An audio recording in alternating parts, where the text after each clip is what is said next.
Hello and welcome to Sensei podcast. This is Manos Brilakis discussing with leaders in the field of CTO and complex PCI. Sensei means teacher or master in Japanese. The goal of the Sensei podcast is to help you learn and improve in CTO and complex PCI so that you can become the best that you can be and offer your patients the best possible results.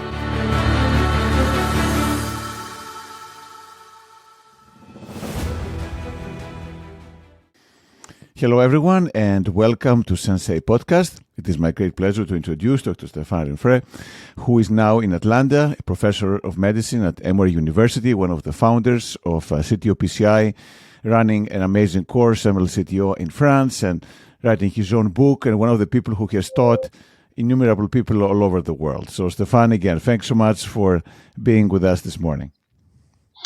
Manos, it's a pleasure. It's a pleasure. And congratulations and kudos for that series of podcasts. I think it's very interesting for people. Well, I'm personally learning a lot, and I'm very excited to learn about your life and how you came to the point that you are now. I know you were in Quebec for a long time, but can you tell us, how did it start for you? How did you become a CTO person? Was it something you always going to do, something that came along the way? What was your journey? Yeah, that's interesting. My journey started a bit. I was dabbling at CTOs like a lot of people in like end of 2005, 6, 7. I was in Montreal at the time. Recall I was the first to use a tornus cath in Canada. Then I introduced dual injection and stuff like that. But that was like, I thought I was doing a lot of CTOs, but I was probably doing like 5 or 6 a year with a success rate of about 40%. So, and it's at the time that I was sort of marinating into the idea of learning the Japanese technique and going retrograde and stuff like that. And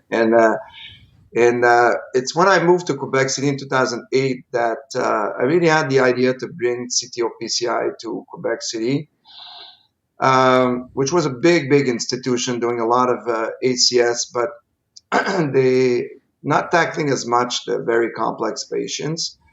And I recall having for the first time one of the Japanese sensei come into my center in 2009, and it demystified a lot CTO PCI at the time because I sort of realized it was like having a chef in your cuisine, in your kitchen, and he knows the recipe. You don't know, but actually he can cut the carrots as fast as he does. So it was just It was for me. It demystified the magical whatever stuff of it. It was just. I just have to learn it and do it.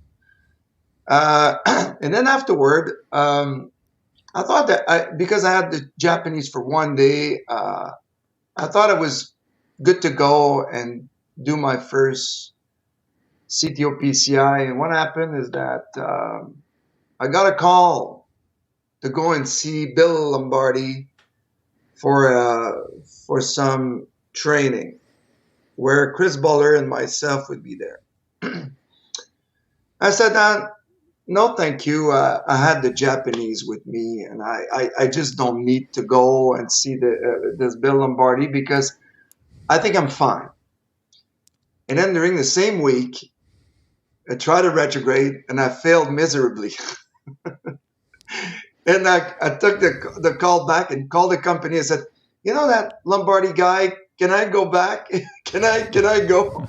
And then it all started at this point. So I went to Bill, and I had already tried one, and then Bill showed me how and everything. And it was prior to the era of proctoring and even exchanging through the web. So I recall my first 3 cases afterward. I sent him like the CDs from Quebec City to Bellingham, the CDs of the case. He reviewed the case with me. And then I did the cases, and I would call him between the cases. And then I would do my other case. There was no proctor. I was doing it like this. So it was a very different era. Now we've moved to proctors. Now we've moved to fellowship. So it's like the thing is like I think the evolution of learning CTOs has changed a lot, right? I always make a fun of this time. Feel like Bill was sort of you shouldn't hear this because he'll think it'll become bigger than life again. But it feels like it was Jesus, and there were about 12 apostles at the beginning, right? Following the gospel and sharing. And you were one of them. I was one of them. And Grantham and everything. So we all studied the gospel and we started sharing the good news on to everybody, and then I think it's how it started. We don't say it's a church right now, but let's put it this way: the hybrid approach started this way, I would say. Absolutely. So it was a different era, different time, obviously. And how was your approach with the lab? How did you convince a very busy cath lab, as you say, doing thousands of cases and running many cases at the same time, to get the time and get the interest in doing the CTO? How difficult was that? You really have to be a believer, but also you have to have good support from your chief. And recall at the time, it was Joseph Rodez, very good friend of mine, and they have to be committed. They have to understand that you're gonna be breaking some glass ceiling, and that has to be done. And I was fortunate to have that. If you don't have that, this is a difficult situation because I I didn't have only colleagues who were across the window and clapping their hands. I had others who were watching and just like saying to themselves, "He's gonna fail. That's gonna be bad. Everything." Fortunately, it didn't happen this way. But for the personnel, you have to teach them. You have to make them part of what you want to do. But in the end, it's also that if we're a minority of operators doing CTO PCIs, you cannot expect all the technician and nurses to love doing CTO PCI. That's not the case. It's impossible. So you have to accept that they're not necessarily all as enthusiastic as you are standing there and for 3 hours and having leg edema. So they're not as enthusiastic as you are, and this is the pragmatic way of seeing this now. Fortunately, here in Atlanta, I'm working with a group of technicians and nurses that are absolutely amazing. They're sometimes asking me to do the other REs because we still have time, which I've never seen in the past. So they're saying like, why don't you do the other CTOs? There's only this. So it's like, yeah, I'm supposed to stay. Yeah, come on, Dr. Rinfret, you can do it. And I'm like, really?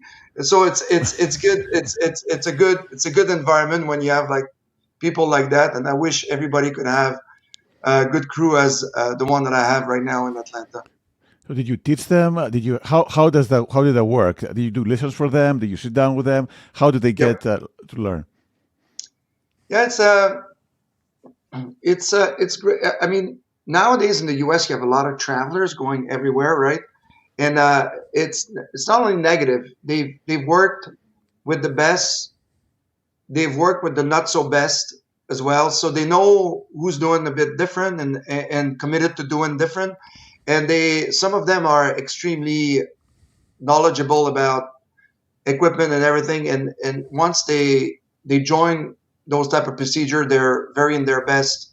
And I saw that a lot. So my team is composed of people from Emory, but also a lot of travelers, and they all they really want to learn. So the thing I've always done with everybody is I have a board, like a whiteboard, and I have like some pen.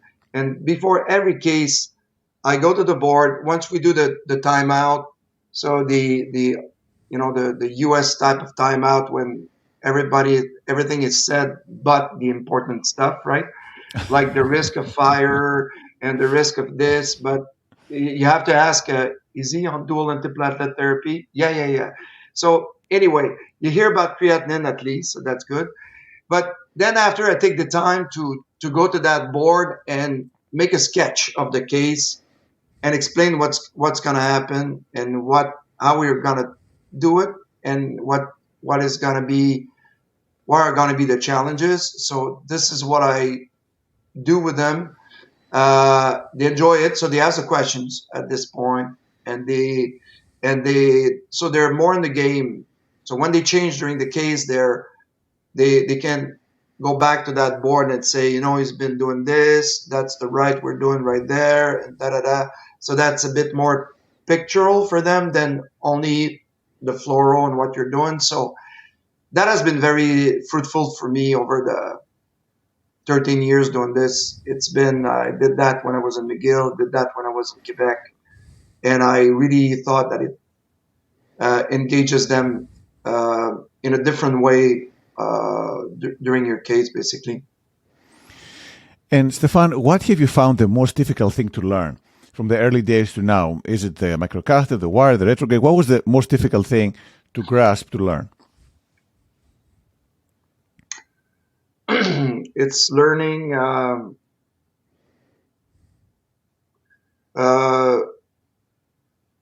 who's at risk for complication. It's very difficult to predict sometimes. Of course, we have all those predictors and everything, but sometimes, despite the presence of all predictors, you've got nothing. Despite the presence of one predictor, things happen. So it comes with experience. I think it is. You cannot replace experience by anything. I think in the end, it's what is the most difficult thing to learn in CTO-PCI. What is this? What perforation is a dangerous one? What is hypertension that is something that you should treat? When should you abort the procedure? When should you continue? This is what I learned. This is what I think has been the most challenging thing to learn over time, but it becomes better for every one of us, I think. But it is certainly more this than the technical aspect of it, because the technical aspect of it is usually something that you kind of master quickly. You either do it or don't, right? I don't think I'm better at doing crossing epicardial now than when I started, honestly. I think it's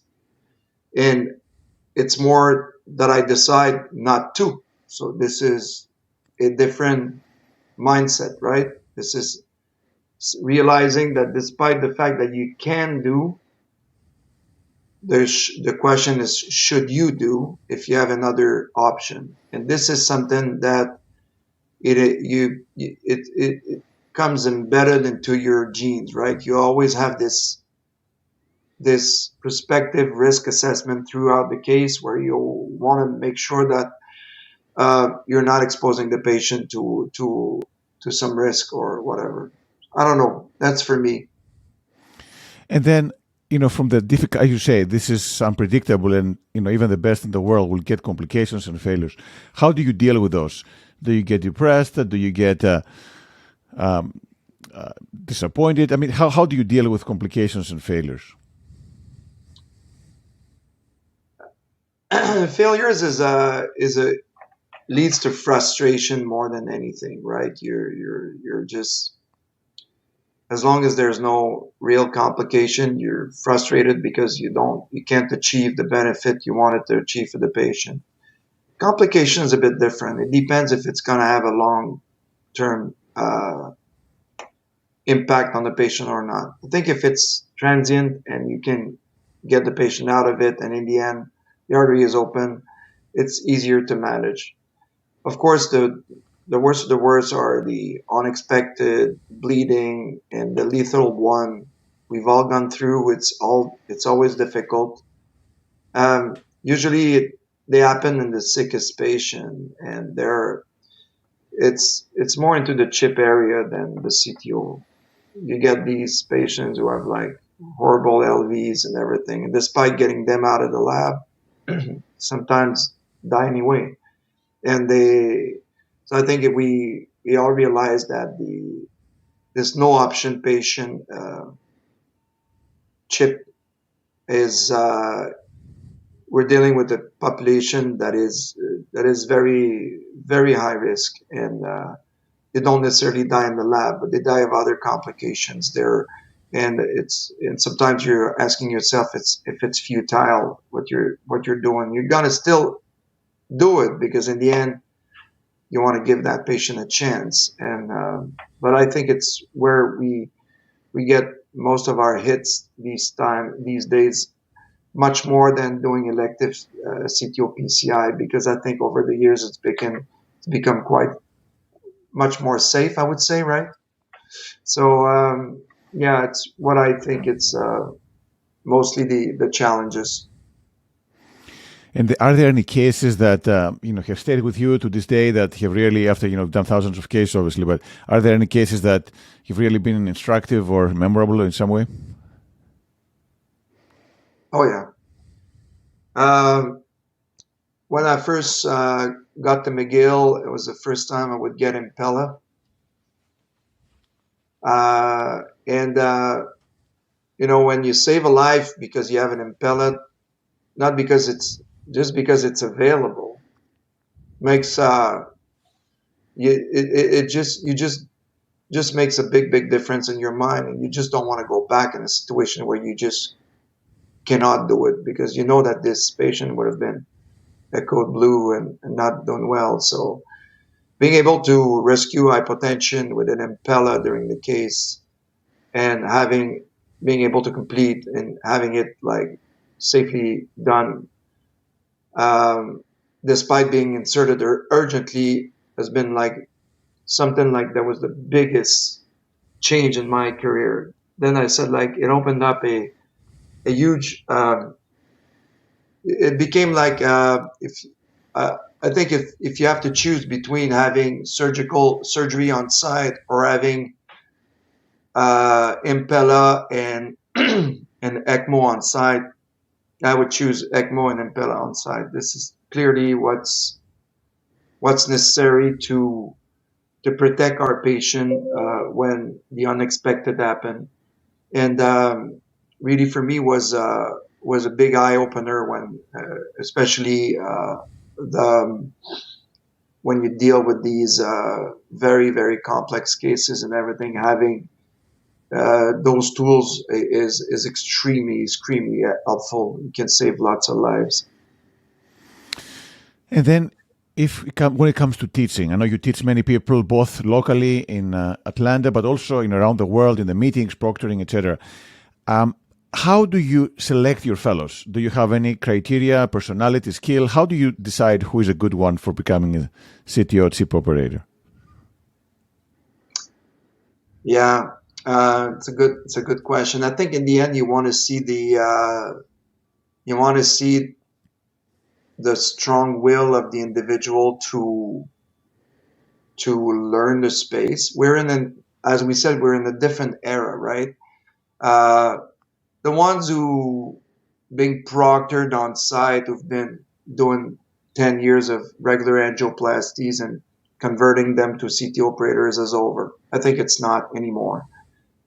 It's really the ones coming out of fellowship or chip fellowships. How do we select them now? They really have to be, and it's different, right? They have to learn how to walk and run and do marathons at the same time, which is a bit of a, so they come with, and starting the work with much less experience than we had when we started doing CTO PCI. So how can you overcome that? Well, we have more education. We have more, they're exposed to lots of cases during their training, how to manage some of the complications and everything. So therefore they become better at it, and they don't discover necessarily things on the job, but they've seen it when in meetings, they've discussed it and everything. So you want to see someone who has a good self-confidence, but is not a cowboy. Like you want to have someone who by the reference you get is someone like thoughtful, knows the limitation of what he's going to be doing. Fundamentally, a good doctor, a good cardiologist, wants the best for the patient. But also, it's difficult to overcome technical, profound technical deficiencies. So you want to have someone who's who knows who starts with a good pair of hands and is willing to go to the next level. This is what I've had in the past with most of the fellows that have come with me and work with me, and with this, they they will be successful. So that's what I want to see. I want to see also that they've been interested in the space for some time, so they already know a bit. They've learned, they've read, they so it's what it is, because nowadays you have a lot of candidates and only few can end up into the training program. So you really want to be sure that the ones you're going to train are are are the ones, and also where they're going to go is important for me too. They're coming very well supported, especially financially, let's say, by a given institution which is hoping for them to come back and start a program. I think it's all also oriented for success, right? So, and you know that afterward in this institution, they will benefit from your teaching and the training skills and everything. So that's how usually I manage that. And then, how do you keep yourself into good shape to do all these things? You do the research, you publish, you teach, you do the cases, you do the live cases. So, what are your secrets for keeping fit and in good shape? I will never tell you. Don't tell me, tell the audience. I think it has to be. I mean, you have to have good, family, friends, because when things are not going as you hope, you really want to have the support. Uh, you have also to keep keep straight to the keep your eyes straight to the objective. You want to be close to people. Don't want to accessible, teach everything. I think it's just enjoying the time and the chance you have to be. I've always honestly hoped that I could be sharing what I do with others and being provided, opportunities, podiums, and stuff like that on a regular basis, and also trainees and everything. I take it as a real chance and privilege, and it's the essence of Sensei. Basically, it's like the essence of what we what is life. You want to teach your kids what they're gonna be. You want to teach your I almost take my old fellows like my kids. Sometimes I get pissed in the lab if they're not able to do something that I've taught them, and because I always feel like I haven't been a good dad for them because they didn't understand what I wanted, right? So the whole thing is there's a psychology of really being invested in the ones that are really closer to you, but also being accessible to the others who really want to enter into the space and want to learn and want to so guide them to the right resource. But for the ones that I train close to me, I really get really invested and try to make them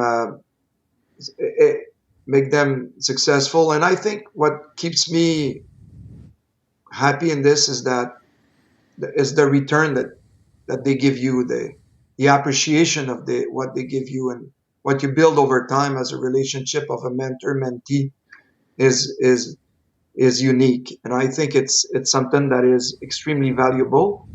And so once you've done it once, you want to do it again. So that's the reason why I keep having fellows, because I think it's pretty nice relationship to build, and also to see your own fellows becoming independent and successful. It's very nice and rewarding. So guess what? The long answer to your question is reward, right? If you're rewarded to what you've been doing in some way, it keeps you uh, going, and you need to stay balanced. A bit of exercise and a lot of fun, and I think and the rest is the secret.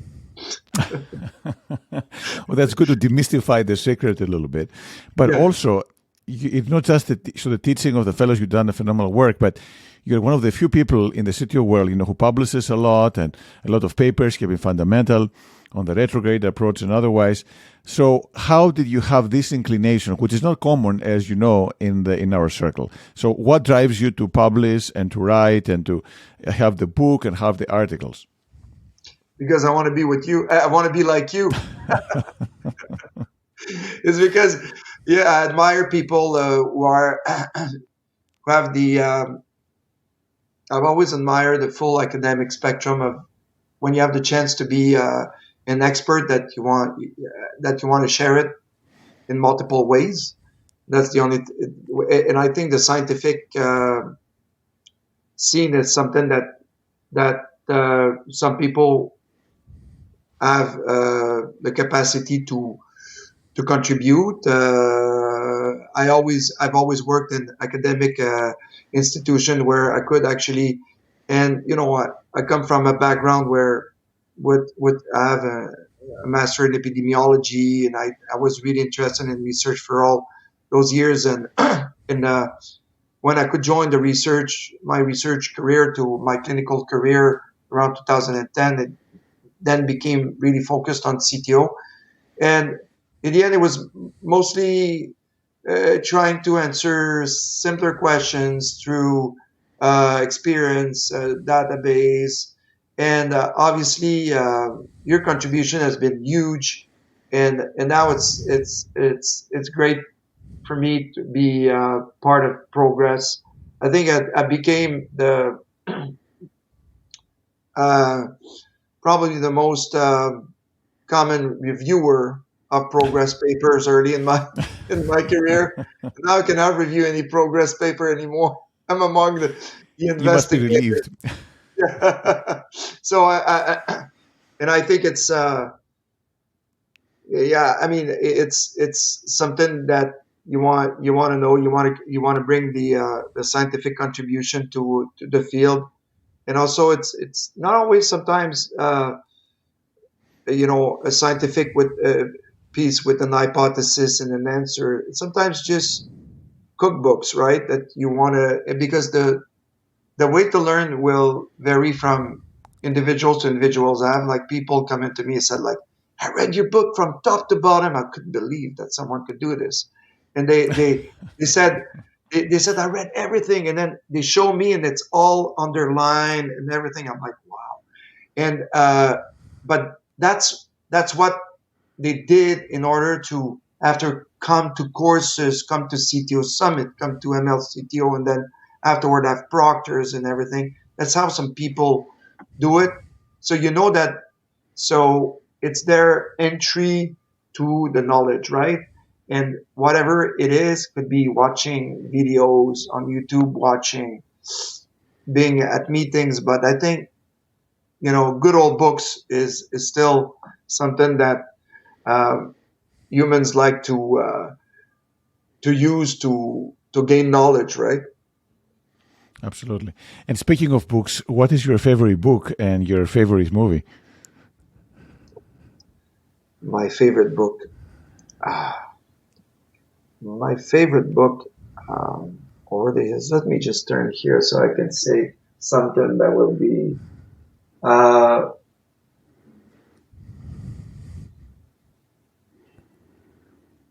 yeah, I got it. Better by Atul Gaiwande. It is like a text of how human were were able to think outside the box and change their way to become better at what they do, especially physicians. Taking examples of vaccination campaigns, how they changed it in India to make it more, how they removed it from the healthcare to other people could reach really the population. Um, War medicine, how it is evolved to become like I learned in that book that the fatality rate of a gun injury at war is 10%. It's pretty amazing when you think about it, right? Only 9 out of 10 will survive a gun injury because of all the steps that have been made to evacuate and how it is made now and how they can actually stabilize the patient, move it to another stable and everything. It was all how you can think differently and make things better, right? So I love that book. Um, the movie, it's Cinema Paradiso. It's a it's a French movie with Philippe Noiret, who's a who's a mentor of a young boy who's fascinated with cinema. So he runs the theater in a very small city in Italy, and this kid is always with him, and he wants to learn how he puts the film into the thing, and then he sees all the people laughing down there. And the beauty of that movie, there was a lot of censoring at the time, so that projectionist would cut the scenes where there were kisses and stuff like this. And I won't tell the end of the movie, but it's Enrico Morricone who did the music. And at the end, you just have to see that movie for the end. It's just a burst of emotion, love, everything, and it won an Oscar. So if anyone has not seen Cinema Paradiso, you really want to see this. Sounds perfect. Now, what about the things that are exciting for you right now? Okay, you've done a lot. What are the things that get you out of bed this morning? uh, following my daughter who's in medical school and knowing what she's learning these days. So it's fun because it's 32 years later. She's sort of going through the same pathway in the same university. So what are you studying right now? Oh, I'm in neurology. Oh, do you like this? Da da da da da da. So I love it. Um, um, from a job standpoint, it's really. It's funny because now I'm into bifurcations. I'm thinking about a different way of doing bifurcation. I'm sort of working on some of my design and how I want to do it. How I want to prove that this two-stand technique is better than whatever I think, and trying to. So I'm so being in the CTO all these years, I think I wanted to have something a refresher in the outside the CTOs, and I try to. I have an idea for a two-step strategy, so I'm working with colleagues and models and stuff. So stay tuned. I'm surely gonna have some news and publication soon on this new technique. But that is very exciting to me. I have also a few ideas that I've shared with companies that in terms of innovation that we're working on some devices. That's interesting. That's on the way. It's not going to be major, and I'm not going to turn into a multimillionaire. Promised, it's not going to happen, but it would still be very nice if it could happen to be among the tools we use. And these are the things at the moment that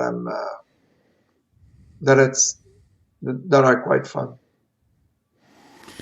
And then for all the people that are starting now, and as you say, it's a different era than it was before. So if you have to condense, all the wisdom or the advice, the knowledge you have in a few pieces of advice, what would you tell them? What is the way to get into the field and become a good operator in CTO and complex PCI? You gotta be bold but humble. So it's very different. There's a fine line between arrogance and confidence. So you really want to be someone who has the courage to do the right thing, has the courage to learn from her or his own mistakes, be very frank to yourself, take the walk of shame when you haven't done the right thing or you could do better, debrief it with people you learn that you trust. So celebrate your successes as well. You have to, because it's very important, but you have to be humble and wanting to learn all the time. And that's the only way to stay afloat in this world of complex PCI. And so yeah, a bit self-confidence, no arrogance. Make surgeons your friend, not your friends, not your enemies. This is very important because they've been treating the sickest for years, and now you're getting to that world of the sickest, and you have a lot to learn from them, as much as they have to learn from you and what you can bring in the space. And I've been working a lot with surgeons over the last 10 years.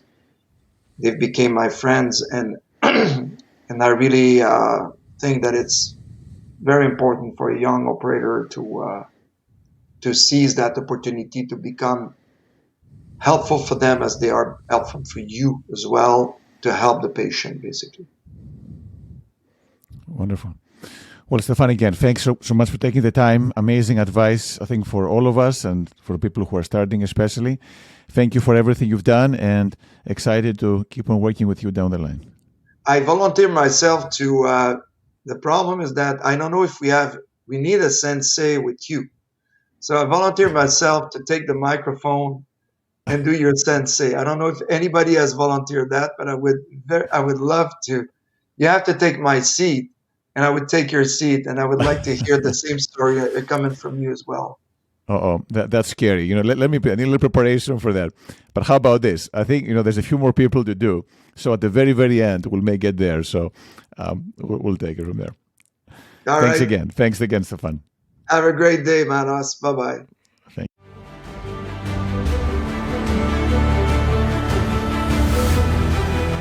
Thank you for listening to the Sensei podcast.